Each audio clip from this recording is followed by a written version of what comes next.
Good afternoon, everyone, and thank you for joining us on the second session of the NRAI Insider's Guide to F&B powered by Petpooja. For those of you who joined us last month in the session with Alex Valadrez, you'll recall that we covered various aspects of online and offline marketing, both in the dine-in and delivery space.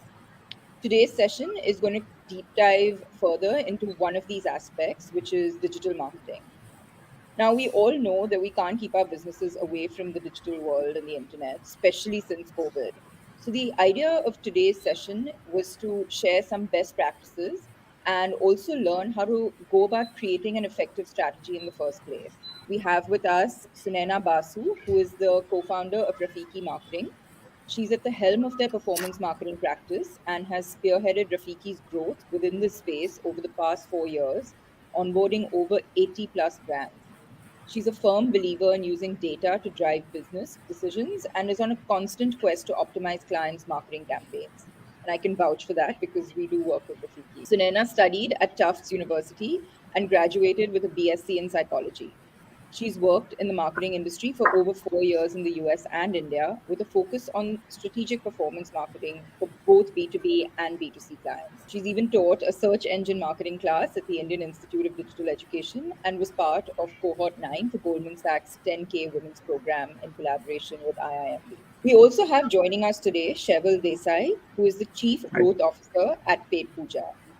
He's been a part of the team for over 6 years, overseeing Petpooja's journey from 1,000 to 35,000 plus restaurants. By education, he's a mechanical engineer and financial analyst and has experience in varied fields ranging from finance to agriculture and now, of course, technology. At Petpooja, Sheval's teams have been instrumental in launching several new products, including the kiosk, waiter calling device, and now Tweakle. So today we'll go through, how you can unlock the power of digital marketing for your restaurant and delivery kitchen. As Gauri mentioned, I am one of the co-founders of Rafiki Marketing. We have two core practices, both in content marketing and performance marketing. So I will be shedding light on both of those throughout our presentation. So this is just a little bit of our agenda, what goes into the digital marketing mix, how can you actually time out your digital marketing strategy, easy ways to get started, and I will shed some light on the different aspects of digital marketing within the space. So just to start off with, within the digital marketing mix, there's a lot going on, and what we've done is just try to define it into three main pillars. One is earned media, one is owned media, and one is obviously paid media. In order to have a good digital marketing strategy, you need to have these three work together. We often get questions which are like, okay, can I just run ads and expect success? But that never happens. You have to have all these three forces working together to actually drive success for your brand. I'll just go through and define what each of these are. So earned media, it refers to any type of media exposure you've got through word of mouth. Owned media is the content you're in full control of. Paid media is obviously, it's a method for promoting your content and increasing your exposure to your earned and owned media. So here are some general examples of what earned media, owned and paid media would be. And what we've done over here is just sort of defined it specifically for your restaurant or delivery kitchen. So earned media can be anything from the ratings and reviews you get on Zomato, Swiggy, or your direct ordering platforms. It can be influencer or user-generated content that your customers or influencers are actually posting about your brand. Owned media is what you actually have, what's in your control. So it's the social media content you put out. It's the emails and the WhatsApp and the communication your team has with the different customers. And it's also slowly even becoming things like your menu page. So menu engineering on your Swiggy or Zomato page is actually something that you own and you can control. And it's very vital to actually driving increased conversion rates for your brand. And paid media would include anything within the ad space. So whether you have search ads on Google, YouTube ads, or social media ads. So in order to actually kickstart your digital marketing, you have to follow some steps. We can't just jumping into paid advertising without actually thinking through your owned and earned media. So what we've done is thought through a little bit of a timeline. So if you are kickstarting your digital marketing, you should first focus on creating a strong owned media presence, which, as I referred to earlier, is say your social media handle. After that, you should definitely invest your time and effort in building out your owned media, because especially in the food space, as important as word of mouth, people rely heavily on reviews and ratings to actually make, ordering or dine-in decisions. And once you have all that really, solidified, you have a good amount of reviews, you have, say, at least 16 posts on your feed, you can then go ahead and start thinking through creating a well thought out paid media plan, because these all, again, I'm repeating, these three work best when they're working together as opposed to by themselves. So how can you actually get started? So based on our experience working with several brands, we realized that setting goals is very important, and goals can be set basis your business. So whether you have, say, dine in, I have certain order goals, delivery, I have certain, or if you're, and then it also depends on what stage your business is at. If you're in your first month of launching, maybe your focus should be awareness versus orders, in that sense. So if you're a brand that's just starting out, you're going to definitely have different goals than brands who've been in the business for long. So be realistic with your goals, because otherwise you may set yourself up for disappointment. Hone in on your brand voice, aesthetic, and tone. In many cases, we come across, brands who just want to sort of jump into social media, but it's very important to actually sit with your team, simmer with your thoughts and understand what you want your voice, aesthetic, and tone to be, because that's what's going to stay constant through the customer's journey, from when they see the ad to when they go to your menu page to when they actually receive the delivery, if we're thinking from a delivery perspective, so that's all maintained, and it helps increase recall for any specific customer. Profile your target customers. As someone who studied psychology, I firmly believe that this is a huge part of creating a successful digital marketing strategy. You create content and ads for your target customer and spend time profiling your target customer, and create items such as buyer personas to help make better marketing decisions. So on the left, you'll see a small example of Tina Raheja, who we've created as a buyer persona. So doing this type of profiling is very important before you actually go out and set up what you're going to do in terms of your owned and your paid media. So before we jump into each of the aspects of earned, owned, and paid, I just wanted to share a small case study on how Rafiki Marketing helped Belgian Waffle Co.'s National Waffle Day become a countrywide sensation. So the key objective was, since they did it on National Waffle Day, which was the 19th of July, they had any waffle for just ₹100, a great prospect for marketing and advertising. So our task was to leverage the digital channels to create as much buzz and awareness as possible and drive actual foot traffic to the 300 plus outlets across India. So what did we do? We really thought through this, what the actual offer was and who the audience was going to be and what type of content we wanted to use. So some of the key aspects that work was obviously having a very localized approach, activating relevant channels. So one thing that we did, which was interesting over here, was, since we did through the profiling understand that the Gen Z audience would be very likely to try and come into the stores for this offer, we leveraged Snapchat within the strategy. So think outside the box, think of channels others may not be using and where your customers are. Strategic budget management. This is again a very important aspect. So we did think through how we would manage the budget up until the pre-launch and then finally on the actual day. Leveraging consumer psychology. So like I mentioned, creating specific buyer personas. So you're actually, reaching the right type of audience. So that means that, okay, maybe we think directly someone would be interested in just waffles, but you also have to think creatively in terms of what are the other interests that go beyond the direct product that we're advertising. And capitalizing on video content. So using the undeniable power of short, impactful video ad content to win and hold consumer attention. If there's anything we've learned in the past few days, Instagram is becoming very video focused. So again, this was something that we definitely had to leverage moving forward. So the results were quite great over here. We saw the highest single day sales spike seen in Belgian Waffle Co.'s history. We were able to generate 2 crore impressions, close to 27,000 ad shares, a really strong click-through rate of close to 6.22%, and a cost per click of just 55 paise.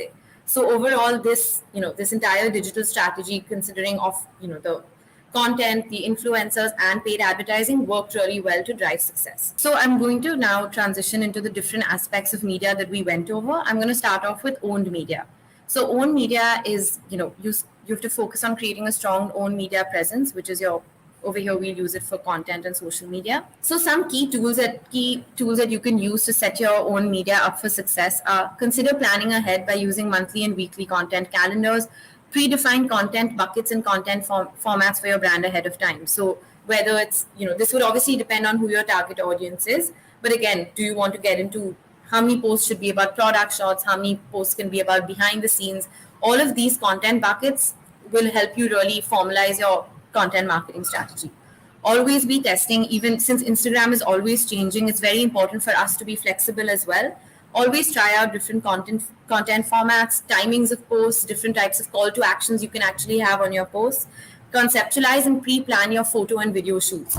So, photo and video are one of the biggest aspects of actually driving success for food brands on social media. So think ahead. You don't always have to just take product shots. Think about integrating humans into your photo and video shoots and spend time actually pre-planning for it rather than just jumping into these shoots. Algorithm changes. So Adam Mosseri recently went public about the shift to video. While this can be very overwhelming for certain brands, you can also see this as an opportunity to repurpose all the amazing content you've created into exciting reels and videos. So again, to summarize, plan ahead, create post themes, make brainstorming with your team a common practice. Anyone can have really good ideas. We're all consuming content all the time. So always, leave room for brainstorming with your team. You never know who can come up with a great idea, and don't be afraid to repurpose content. There's so many trending audios coming up on Reels, and if you already have imagery, it's a great way to repurpose the content you already have. So this is just an example of a grid transformation that we did before and after.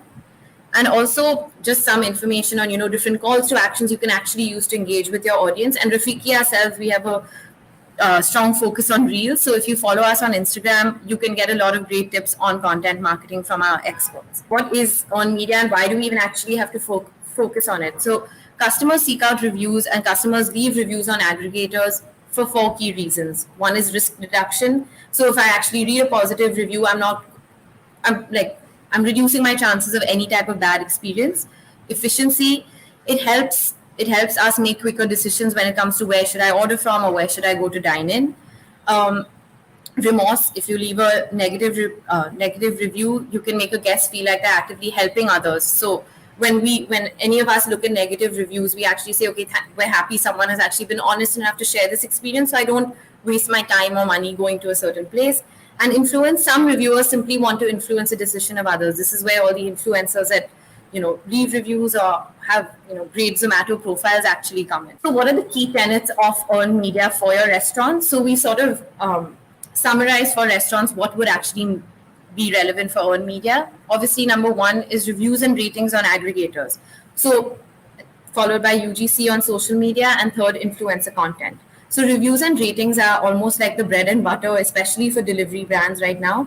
You have to focus on gathering more reviews and ratings because that's what actually builds trust when someone is making that decision. You can also creatively repurpose reviews and ratings to your benefit, whether it's including it in your social media or in your paid media strategy. UGC on social media. Encourage your customers to share their meals on social channels and share their UGC. You never know how much it even means to a customer when a brand actually shares content that they've taken the effort to take. So always think through that and try and leverage real content because people are seeking more and more authentic content now. So it's very important to go ahead and do that. And thirdly, a huge topic of discussion is influencer content. Integrate influencers into your marketing strategy basis your brand goals, and also always try and repurpose your influencer content for your benefit. Whether it's doing a collaborative post, whether it's reposting on your feed, if you have that permission, using it for ads, there's a lot that you can do with the influencer marketing content that you get back. So these are just some examples from the internet on how you can leverage the power of ratings and reviews. So Good Flippin' has used it for their ads, which is, again, we think it's a great example of how to use it. For a Mexican brand, it's an example of how the catering experience was, which was posted on their social media to, again, drive trust and credibility for that specific offering. And then the second objective, which a lot of us already use, is brand awareness. Think about periodic campaign-based outreach to passionate foodies and bloggers to build awareness and engagement within your target segment. We've also found great success in leveraging influencers for paid advertising. So leveraging their content for ads will always help your brand, again, because someone is seeing another real person actually use the product with the product in action. But again, I must specify, please take their permission before actually going out and using their content, because it is their content at the end of the day. Now, finally, we're going to move on to, once you've got all these set, you have a good amount of reviews, you've got some influencers talking about your brand. Now is the time that you can actually go ahead and create a well thought out paid media or performance marketing plan, as some people refer to it as. So what is paid media performance marketing? It's just a comprehensive term for online marketing and advertising. So whether it's you pay when someone clicks, you pay when you reach a certain amount of people. It allows you to target prospects with great precision on multiple channels and overcome the challenge of gaining exposure via organic posts. I know a lot of us are struggling with this right now. Putting some amount of budget behind posts and content always helps enhance the reach. and performance. So again, just some data points to help understand why it's important. 30% of users say they've bought a product or discovered it on Instagram. 90% of people say they've discovered a new product or brand on YouTube, and 73% of the paid search market share belongs to Google. So, what is the thought behind actually investing in paid ads? It can really help you with new customer acquisition and revenue growth. It helps you diversify your revenue streams and reach new audiences who then, if your product is good, you're lucky and you can find very, very loyal repeat customers. Data ownership and insights on customers.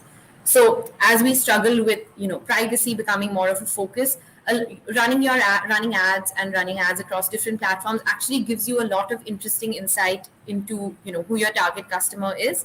It allows, if you have the ability to send people to your direct ordering link, you can also get a lot of your own data and then leverage your own data for marketing.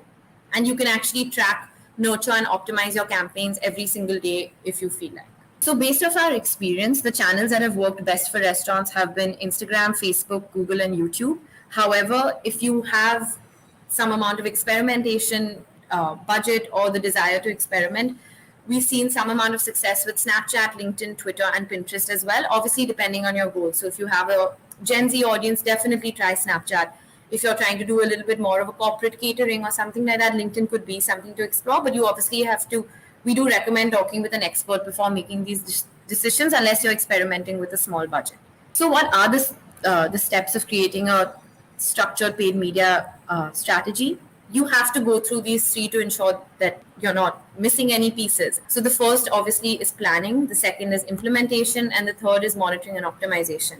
I would say that implementation is of course important, but planning and monitoring actually is the key differentiator in ensuring that you're driving success. So to start off with planning, so you start thinking about, okay, how much do I have to actually budget? What are some typical costs? Your typical costs when it comes to paid advertising would be ad spend, photography and videography, and if you were to hire a marketing agency, there would be an agency fees. There's no force for you to start with huge budgets. If you're, a lot of people, especially when you're just starting out, you may need to gain trust in a specific platform. So you can start small, gain trust, and once you actually have that trust in the platform grow, you can even start with as small as a budget of 10,000 rupees to begin with. Based off of what experts say, the recommended monthly budget in phase 1 will be 2 to 3% of your revenue, and in phase 2 will be 5% of your revenue. Again, if you're starting out, you can just set aside a budget, see how that works, and then grow, increase that budget gradually if the campaigns are actually working for you. Then you go into actually choosing the right channels. So how we like to do it is you prioritize your channels. So like you'll see over here, in priority 1, we've put the key channels, and priority 2, again, if you have additional budget or if you have a specific activation that's limited by time, then you can start being a little bit more experimental with the channels you use. Goal setting, again, very, very important. So at Rafiki, we like to set SMART goals, which are specific, measurable, achievable, realistic, and timely goals. Having goals would really push your team, if you're working with an agency, push the agency team also to help, do whatever it takes to help you reach that end of month goal, for example.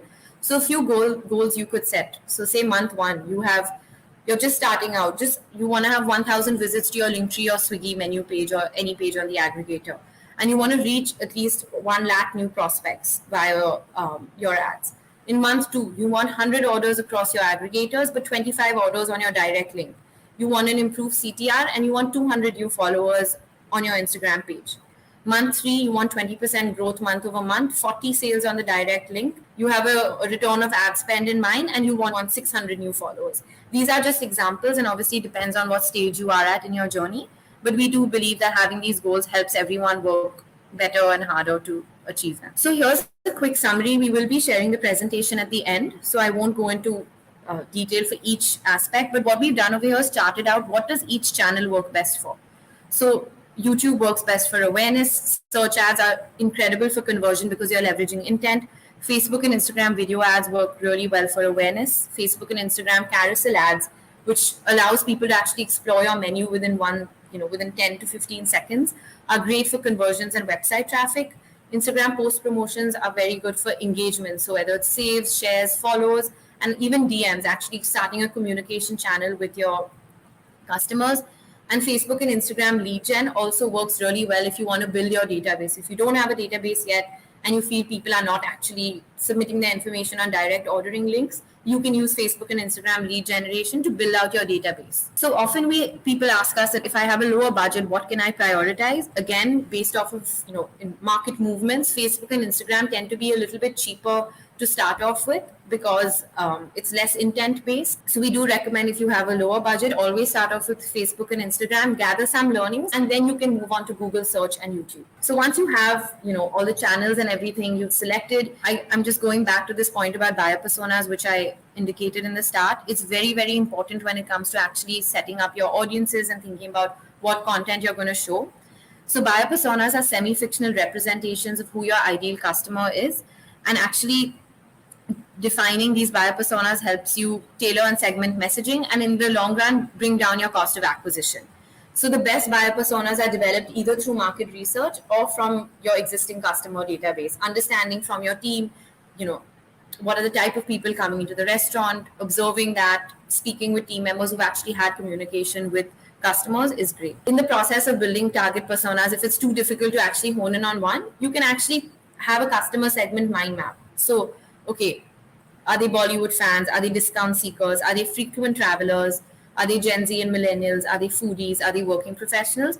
And it's very important to actually ask yourself more specific questions. Okay, what type of movies are they watching? Where do they like to travel? What type of jobs are they sort of working in? Because it will help you create far more niche personas that help with the advertising at the end. So quickly moving on to implementation of your actual ads. The three main aspects of implementation are: who are you going to target, where are you going to send them, and what are you going to show them, which basically maps to your audiences, the landing page, and the ad creatives. So throughout the presentation, we'll go over all these aspects. I'll start off with Facebook and Instagram. So Facebook and Instagram allows you to leverage the power of social to find new prospects and customers. We like to adopt the social media funnel strategy because you have to nurture customers. You can't directly ask them to, go ahead and order food from your brand or buy your product. So you have to sort of nurture them. We've seen much success with using the social media funnel approach. And this is just a quick summary of, each level within this funnel. So you have awareness, within which you use like 30 to 45-second videos. Actually, you can even do 15 to 45-second videos that work really well. And who can you actually show this to at the awareness stage? So Facebook has an amazing audience creation tool called lookalike audiences, where if you have at least 200 points of your own data, you can actually upload it into Instagram while they follow all the privacy regulations and target a customer who looks alike or similar to that audience. So in India, this works incredibly because you put in data like email, phone number, name, city they live in. So we definitely recommend testing out lookalike audiences within your paid media strategy. Moving on to engagement, this is when you try and subtly push towards your existing customers who may have watched some part of your video, retarget them with a little bit of post promotion and DM based ads. Then when it comes to actually taking action, when you want someone to order your product, you can show them something like carousel or video ads, which basically takes them through your entire, you can take them through your best selling dishes, your monsoon specials, your Rakhi specials, any of that.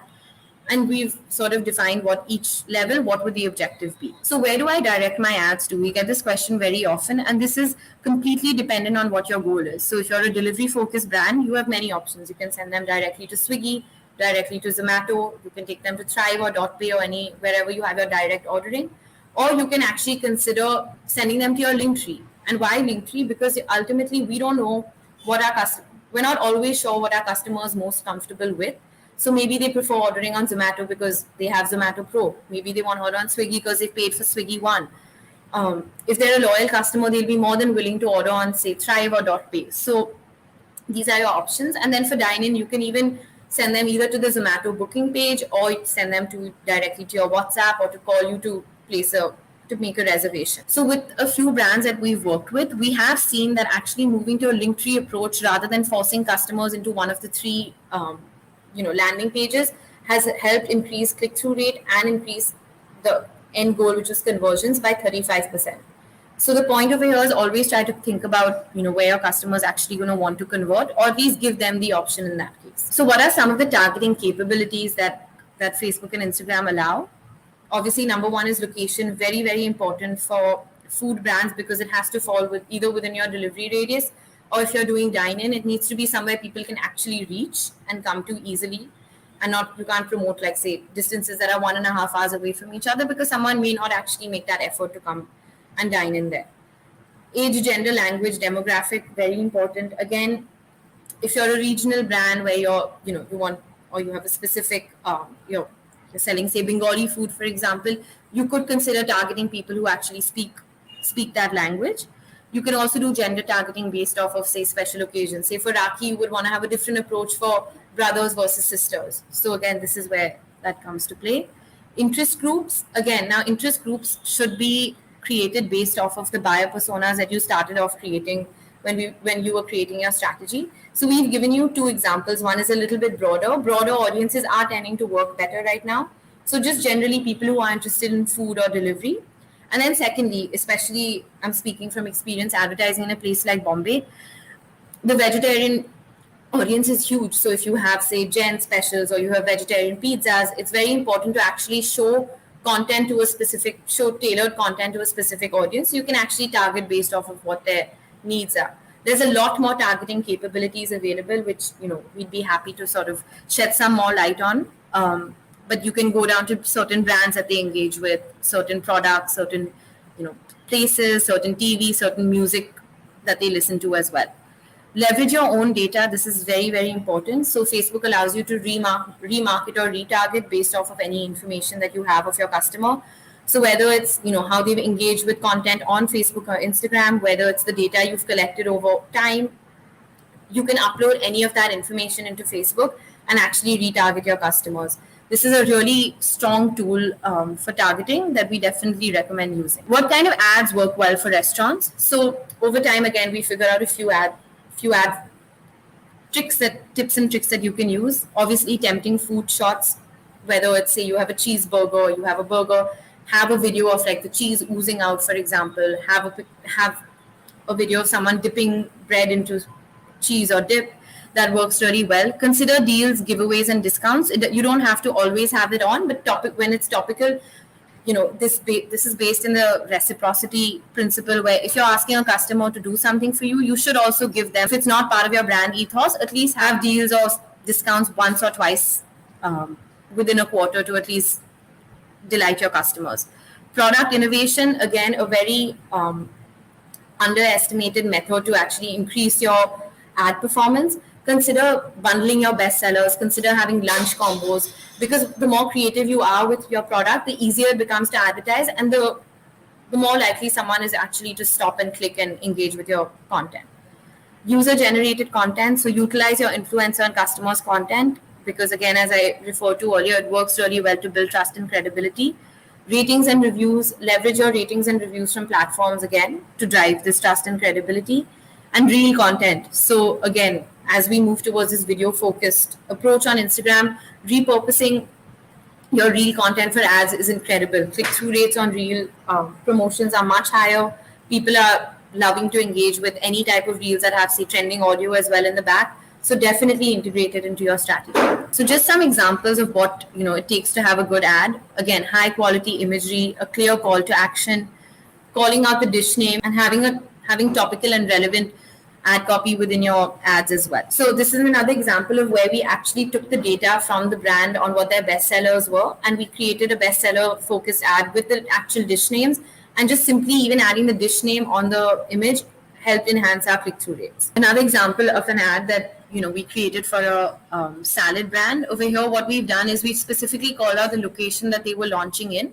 So again, it creates more relatability when we're reaching the audience. And over here, what we've done is used actual real reviews to drive recall and enhance click-through rate for this ad. I know a lot of people do feel overwhelmed with the fact that they need to create creatives, but with Tweeto, which is a great software to actually create your own content, even if you're not an experienced designer. It's been created by the Petpooja team. It works really well to actually customize your text, insert your logo. It's very easy to use, and we definitely recommend testing this out for your brand. And you don't need much design experience to actually use this, and it's a very easy way to actually get started with content creation and ad creation for yourself. Just quickly going over Google and how you can leverage Google. Google leverages the power of intent. So basically, when say someone is actually have she's wrapped up work, she wants to order a delicious meal to treat herself. She's been watching Taco Chronicles on Netflix and really wants some Mexican food. She searches for Mexican food near me. It's very important that if someone is searching on Google as well, that you should be part of that key moment that she's in. Consumers are searching on Google now more than ever. Of course, people also search on aggregators, but we do see that Google is like an unexplored tool where not too many people are actually advertising on it yet. So we definitely recommend experimenting with it. Who and how can you target? You can target based off of location, age, gender, and language, similar to Facebook. On the search network, it's actually amazing. You can target based off of keywords. So whether it's biryani near me, South Indian cuisine near me, whatever your actual product is, you can do some keyword research on Google Ads itself and actually create a strategy. They have affinity audiences, which are similar to interest audiences, which could include things within food and dining, like coffee shop regulars, cooking enthusiasts, frequently dines out, prefers organic food if you're an organic brand, vegetarians, and vegans. In-market audiences are very intent-based, so it actually takes into consideration what someone is searching for. So they have over here baked goods, candies and chocolate, dairy and eggs, fast food meals, pizza. So Google allows you a lot of great targeting tools which are more intent-based. And of course, you also have on YouTube, you can target based off of a channel. So someone is watching a specific food channel. Just give a random example would be Gordon Ramsay's exploration. Someone is watching that. You can place an ad specifically on that. And you can also leverage the power of remarketing on Google. So similar to how we did on Facebook and Instagram, as long as you have the tracking code set up, you can remarket to people who visited your page through Google as well. Just a few examples of what Google ads look like. Over here on the left, you'll see few search ads. On the right-hand side, you're seeing 2 display ads. We have realized, obviously, over time that being empathetic towards your consumers is very, very important. So never forget that whether it's your communication or your imagery, just keep that in mind. And this is just a quick, performance marketing checklist that will be shared with you at the end of the presentation as well, just to think about what all you need to do before actually creating a paid ad strategy. And just coming to the last part of monitoring and optimization, we have just realized that this is a very, very important aspect. You can create a great campaign, but if you don't have someone actually monitoring and optimizing your campaign, it could end up just, losing traction and not performing very well. So you have to check in on your campaigns and social performance weekly. Metrics to keep an eye out on: click-through rate, cost per click, cost per purchase, video view rate, and number of saves and shares. So all of these are very important metrics to have, and we've listed a few benchmarks also near them. So with CTR, you should aim to have a high CTR. With the cost per click, aim to have a lower CPC. Cost per purchase, you should have a lower cost per purchase, because obviously that helps you scale easier. With the video view rate, you want to always have a higher video view rate for your ads. And as Instagram moves more towards content that's more savable or shareable, always, when you're looking into your social media analysis, always look at the number of saves and shares you're getting. I like to say, treat it like your plant, check on it every day, water it when it needs to be watered, but ensure that at least you have your eyes on it. There are several ways to optimize. You can optimize based off of audience, the content you're using, and even bidding strategies. Beyond the actual social media platforms, even internal data maintenance from yourself as a brand is very, very important. So in order to drive sustained growth, you have to keep a pulse check on key metrics, such as your engagement, followers, daily orders, and daily revenue. So this is just an example of how you can even, say, compare your month-over-month data in terms of how it's performed. This should help you understand how your content is performing. What should your goals be? Should you enhance your goal? Should you make a more realistic goal? And this is just an example of how you can actually track your own data on the back end. So this is a very important aspect that we recommend brands take care of internally, because this allows your marketing partners to actually make better marketing decisions for you. So on top, you'll see one which is for delivery. And on the bottom, you're seeing one which is more focused on actual dine-in bookings and the confirmed bookings and the confirmed covers that you see. So this allows us, we do this tracking on a daily and weekly basis for the brands that we work with. And it really, really helps us, either act proactively, make quicker decisions, make better decisions for marketing. If you're advertising, you get a lot of data. You get data at the demographic level, at the device level, at the city level, at the hour of day level, which the hour of day we've mentioned over here is because of scheduled campaigns. Say you're a brand that has late night orders available. Maybe you run your late night ads only from, say, 9 p.m. to 12 a.m., for example. But the way you can actually come to that decision is by looking at the hour of the day data that you get and day of the week data that you get. This is just some examples of what the Facebook backend looks like. I won't spend much more time on this, but you can see it once we send across the presentation to everyone who's signed in. And finally, just coming to the last point, which is retention, we do always recommend that you, while you do spend your money on acquisition, always consider retention because it's 5x cheaper than acquisition, and have a sound remarketing and retargeting strategy to stay in touch with your existing customers on WhatsApp, on email, offer them new products, new bundles, have discounts, have some type of topical activations going through, and also choose a robust CRM system that will automatically add contacts from direct orders to your communication lists. Thank you. I think, Gauri, that would be the end. Thanks, Sunena. That was detailed, and yes, there's a lot more to discover, but hopefully that gives you a good introduction. So over to you, Cheval, if you can take it forward. Hi everyone, I'm Sheval Desai. I'm the Chief Growth Officer at Petpooja. Now I will be talking about Petpooja, using which you can actually optimize your operations and control your costs, right? So Petpooja is India's largest restaurant management software. We have 35,000 plus clients in India, the Middle East, and South Africa. We have a team of over 800 people. 750 is written, but it's now over 800 with on-the-ground presence in more than 140 cities. Overall, we process more than 25% each of Zomato and Swiggy's online ordering volumes, and 9% of India's F&B GDP flows through our pipes. Our We have now a ton of large clients like Chowmin, Beer Cafe, Yum Yum Cha, Talapakatti, Apsara, Jumbo King, Lapinos. And having said that, we provide software to everyone, right from independent, small, and medium outlets to large chains, right? So we cover the entire gamut. Our software has a ton of core features. First of all, which is billing, right? So it's the software that you make and print your bills on. You can also manage KOT and the entire ordering flow, right? We also have integrations with a lot of the online ordering providers, which I will cover in the next slides. Our reporting is actually very, very easy to use and comprehensive. We have over 90 reports out of the box that you can use to essentially study and gain insights into all aspects of your restaurant. And we have a very robust inventory management system, right from managing your stock to recipes, raw materials, food costing, variance, and the entire gamut. Essentially, we entirely manage your supply chain and your inventory on Paid Puja. We support all kinds of formats of restaurants, right from fine dines to QSRs, cafes, cloud kitchens, pizzerias.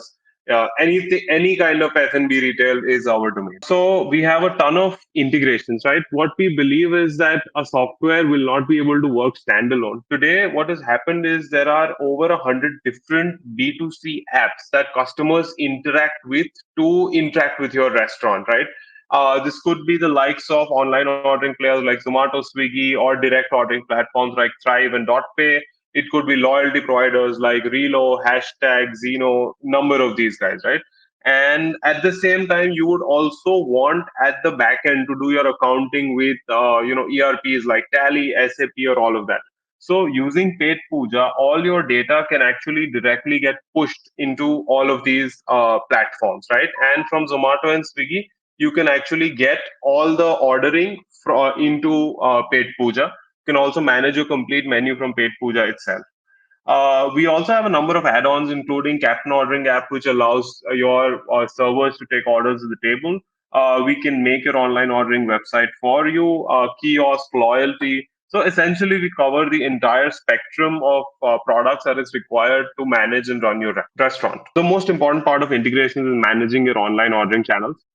First of all, we've gotten the highest score in given by Zomato, which is the excellent tier. We've gotten 9.16 on 10, which means that our integration works great. Right? It's further proof that it works great. This score has been provided to us by Zomato. We also allow you to build your own online ordering website in under 30 minutes. Your menu will go live. Your customers can start ordering. It's honestly a piece of cake, right? We also allow you to reconcile orders. This is actually very important because a lot of the times you don't know actually whether the order that you have delivered is actually you've gotten a payout for it or not. So with online ordering reconciliation system, you can actually upload your entire payout report, we match it to the orders, and you can actually check whether the payout contains those orders or not. And we follow completely open ecosystem philosophy, which allows you to manage multiple online ordering channels on a single dashboard. So Petpooja is a very innovative company. We keep coming up with new innovations in the field to help our restaurant partners scale. And with the dynamic reports, you can actually create a completely custom report. This allows you to get insights into the data in a way that you want. You're not constrained by the kind of reports that we have out of the box. But even then, if you want to see a 3D visualization of your data, or if you want to see, how your menu items are mapping up, right? If you want to see item correlations, cohorts, anything, you can create a completely custom system there. We also have a waiter calling device, which is actually a small device kept on the table, on the customer table, on your dining table, which essentially there are three buttons on it: waiter, water, and bill. When a customer presses this button, a signal is sent to the POS as well as the captain's phone. So you actually can manage more tables efficiently with less number of people. And we have deployed over 10,000 pieces now, and we're seeing great response for this as well. The other two things are the Suppliers Hub. The Suppliers Hub is a place for procurement, which allows all restaurants to procure anything that they need from a single place. We have over 7,500 suppliers with over 2,500 products that restaurants require on a daily basis. So, number of advantages here. First of all, because of the scale of users on our platform, these suppliers give us exclusive deals, which essentially allows you to get the same thing at a cheaper rate. The other big thing that we've seen in a lot of traction is sampling, right? So when you want to decide, say you want to get new pizza boxes, right?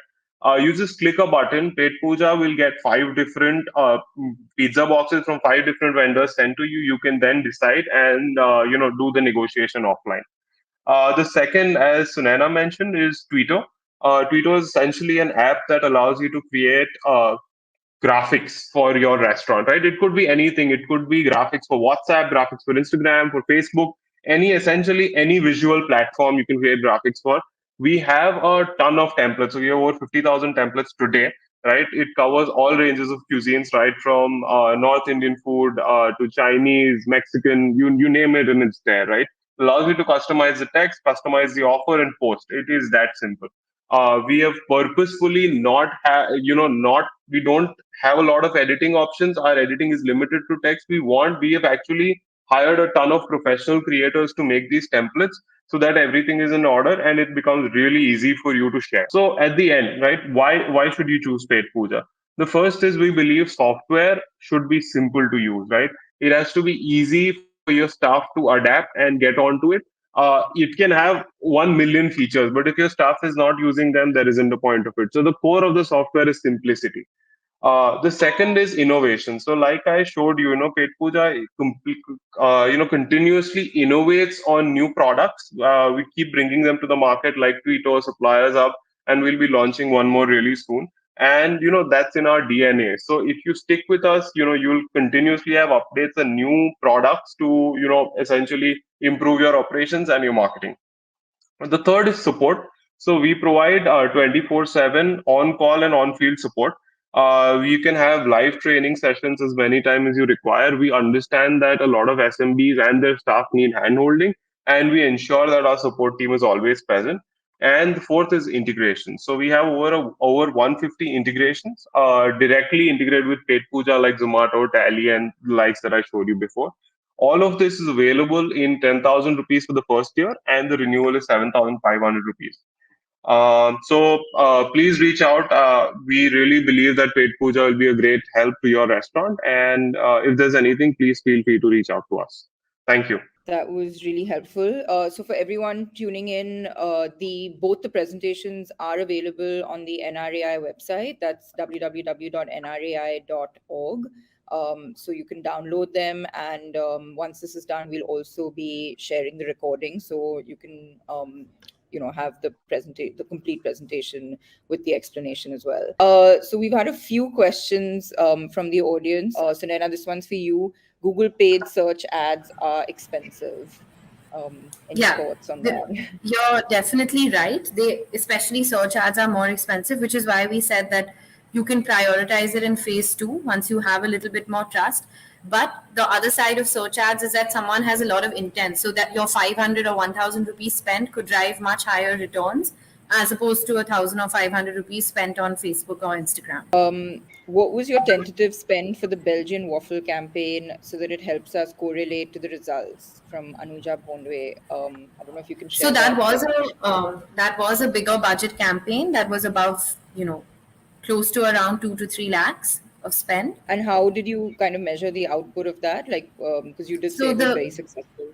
yeah, so obviously the KPIs we looked at were first on our own, through the metrics that we had, which was, impressions, reach, saves, click through rate. And what we did over there, which was interesting, was we used the same piece of content to really drill the message back to the audience. So we also looked at frequency, so how many times someone was actually seeing that ad. And then finally, on the final day, we looked at the store traffic, the type of response that came, and then finally after the day got over, which we looked at the actual revenue metrics that came from that specific day and the growth. Since it was a weekday, looked at the week on week comparison, the same day the previous year. This is for Team Petpooja. Great content. Thank you for the seminar. I've been using Petpooja for 6 years, but I'm not making the most of the software. Where can I get some training and guidance? Thank you for being with us for 6 years. I know that now that the software has been in development for over 10 years, there is a lot of ground to cover.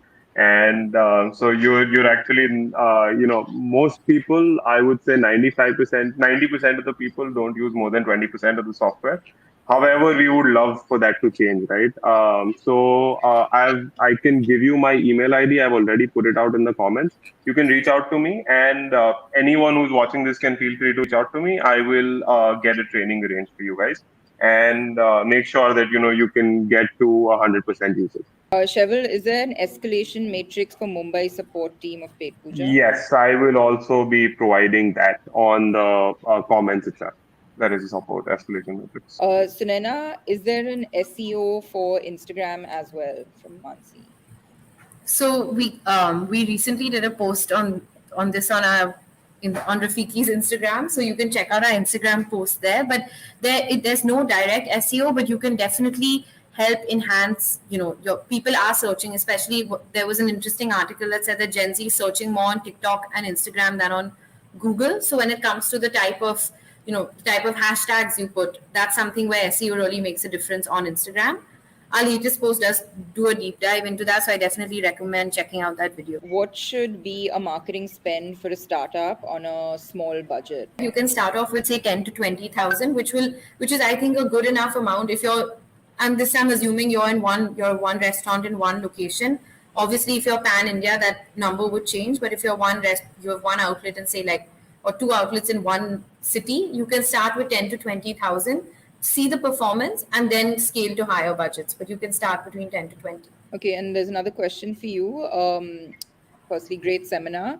I represent an 18-year-old company with a presence in one city, and for reach into a new city, which would be the best channel to target for paid promotions and campaigns? I would strongly recommend Instagram, Facebook, and YouTube. Those three work the best when it comes to awareness for promotions, especially for a new launch. And like I mentioned, if you saw some of our examples, if you are in a new city, make sure to indicate put the city name in your creative, so there's a lot more recall and engagement with that, with the residents of that place. Okay, so there's a similar question. Which platform gives the best ROI for ads?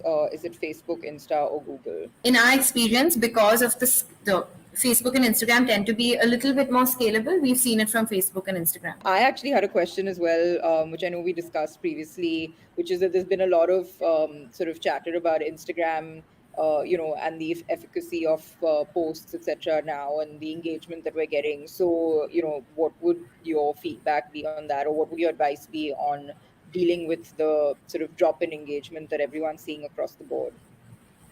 Yeah, so I think that goes back to what I alluded to in the start, which is your own media. what we've seen really help is have a strategy for your content as well.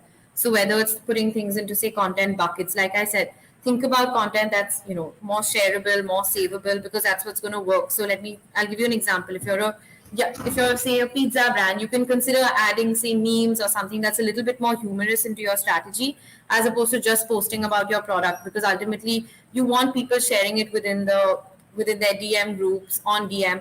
That's what's actually going to help you. And also, this is Facebook and Instagram's revenue generation model, but we've really seen post promotions and everything help. So commit even some amount of budget to actually promoting it to an audience who's relevant to you. So say you have your delivery kitchen in Lower Parel, drop a pin there just for 1 kilometer. So at least people who can actually think about your brand will see your content in that moment. But I think having a thought out strategy and a well thought out promotion approach will help you enhance your reach. And like we said, repurposing your content. Don't be overwhelmed by this whole video thing. It's fine. Just see what you have and repurpose it. Don't there's no reason to feel stressed by his big statements. How can we direct sales on Zomato for a cloud kitchen based brand? So also, I mean, one part that we didn't go over here, but Zomato also has ads themselves that they allow you to buy into. If Zomato is your priority, I recommend spending some amount of money on Zomato ads itself, and also on through your advertising platforms, whether it's getting people through Facebook ads. And if you already have a database, Priyanka, I'm not sure, but you can actually start doing a little bit of WhatsApp marketing as well, but take people directly to your Zomato link over there. And another thing within Zomato that they'll also help you with, if you have a good Zomato rep, ads and also offers. They'll always tell you, these are the specific offers that help. So 30% off, up to 150, whatever it is that works for you from a revenue and costing perspective, try and opt into those, because Zomato tends to show those brands a little bit more than brands that don't have deals. There's another question again for advertisement, Google ads or Instagram, which one's better? I think Sunaina's covered that. I will say Google ads. I started my career with Google ads. I still think it's really, really strong in terms of the intent that you get, but you may not always have the biggest, audience coming from there. So our feedback is always, if you have enough budget, diversify your channels and see what works for you. But just in terms of scalability, we find that Instagram, and especially if you have just one location, Instagram and Facebook tend to be a little bit more scalable. Thank you, Sunaina, for this session. I would like to have your feedback for a hill station restaurant when it comes to selecting the target audience. I'm not sure what the question is, but I'm guessing it's how you target the potential customers. So, I mean, I'm not sure, Amit, which hill station you're referring to, but assuming that a hill station, generates people who travel from a specific place, consider that into your targeting when you're trying to target audiences. Try and get yourselves on lists for that specific hill station restaurant.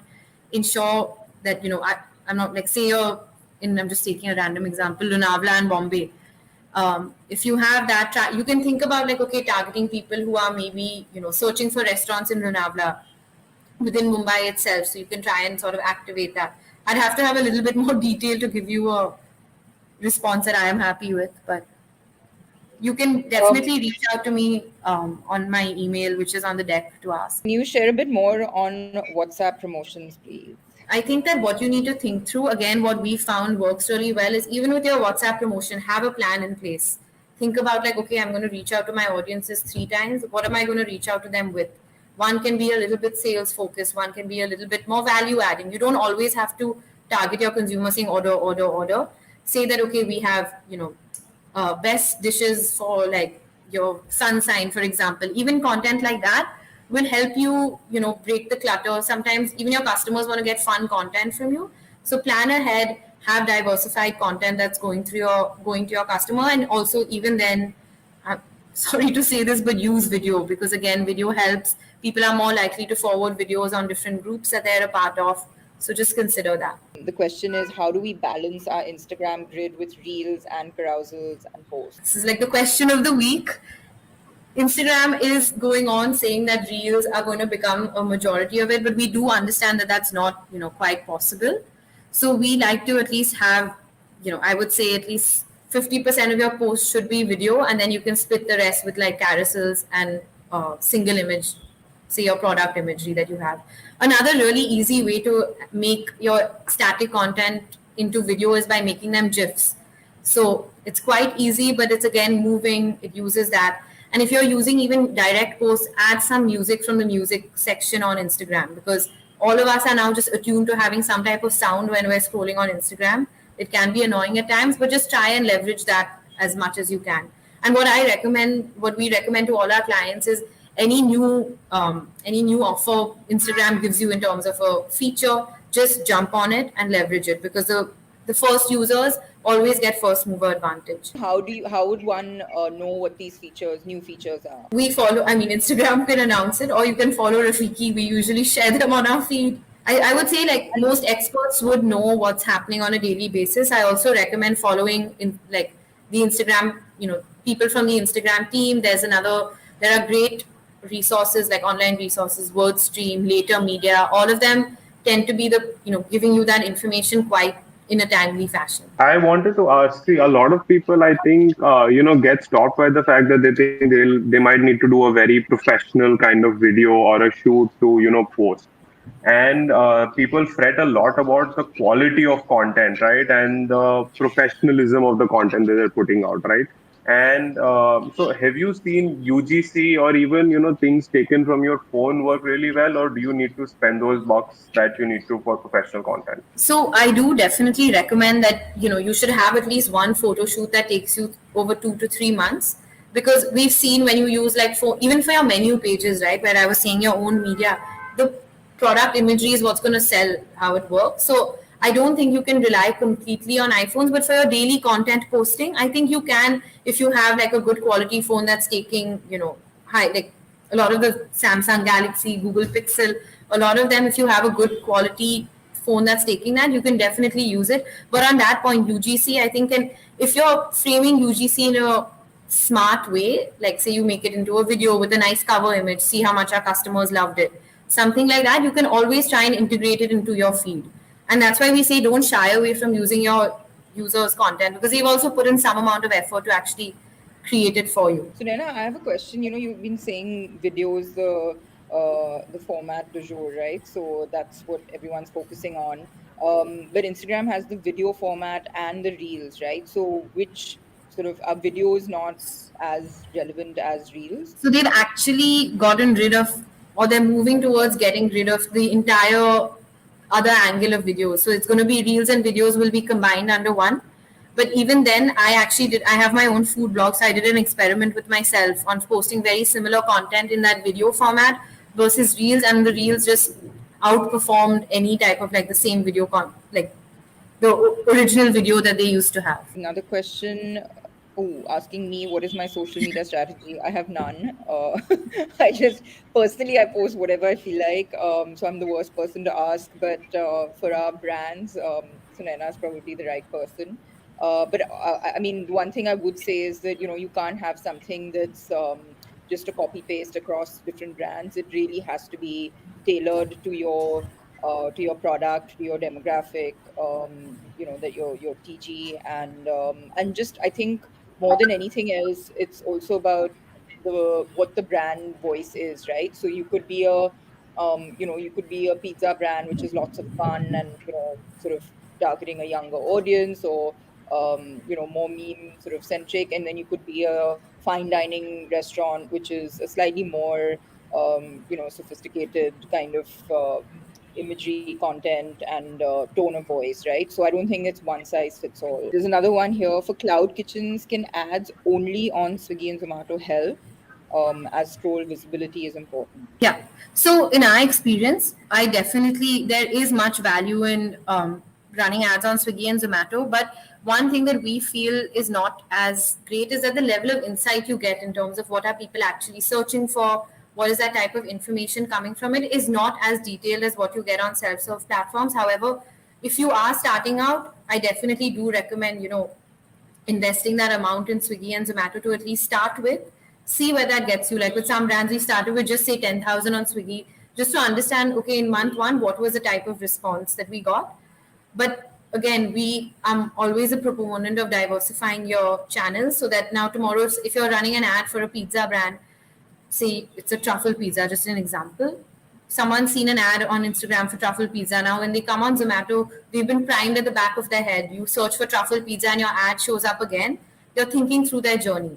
So if you have budgets, try and diversify. But if you're just starting out, maybe start off with a higher budget on Swiggy and Zomato and a small post promotion budget. It depends on your brand. Again, this is something we'd be happy to have a detailed conversation on. Just one thing I want to add, actually, as an afterthought to that earlier question about strategy, is that what I've noticed with our sort of F&B brands, whether it's the restaurants or delivery ones, people love BTS, right? They often see the product, that's what they have access to when they either dine with you or through other users. But what they rarely have access to is the behind the scenes, what goes into making it, the team. They want to see, like Sunena mentioned in her presentation, the human element. And we've seen those work most effectively for us because that's the sort of inside access in a way, right? So, and it just shows the human element behind a product and not just the finished goods. So, whether it's bloopers, whether it's talking about ingredients, whether it's just the process of making it, all of this, in the world of MasterChef and all the TV shows that we have now so much access to, I think this is definitely something that people should focus on. Okay, another question. Can I get Sunena ma'am's email? Yes, it's at the end of the presentation, which you can download from the NRAI website. Can you recommend top 3 strategies to drive sales for a cloud kitchen brand? I think if you if you were here at the beginning of the session, Sunena did cover that. So I definitely think have a look at the presentation. And if you still have questions, drop Sunena an email. Her email address is also in the comments here. Sponsored ads help reach more audience or the daily general feed? So, sponsored ads help you with both. So, if you're doing, say, post promotions, for example, directly from the app, you will be reaching people. Your main aim is just to get into people's feed. But even with that, that is basically helping you reach like a larger audience. That's the main aim. But what actually helps is if you're doing it post promotions, they'll just be seeing your post. If you actually think through, like I mentioned in my presentation, okay, what am I showing them? A bestseller carousel. It helps you reach that targeted audience with a more specific ad as well. So I think it helps with both. It helps you reach a larger audience.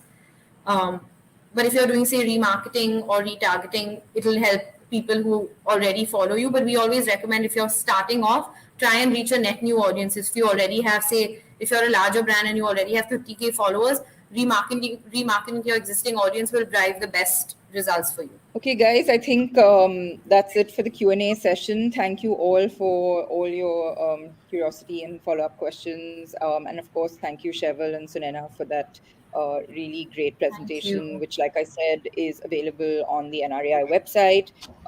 And you also have contact details for both Sheval and Sunena. So please feel free to reach out to them after this. That brings us to the end of this second session of the NRAI Insider's Guide to F&B. I'm very excited to announce that the next one will be on the 25th of August, and we'll be shifting away from the topic of marketing this time and focusing on how to control your food and beverage cost. It's the biggest expense of any F&B business, so it's a really important one, and so I hope you'll all tune in. And yeah, we'll definitely be sharing more information about that. So follow NRAI, follow Petpooja, and we'll keep you posted on the details for that one. And thank you all for attending. Thank you. Thank you, everyone.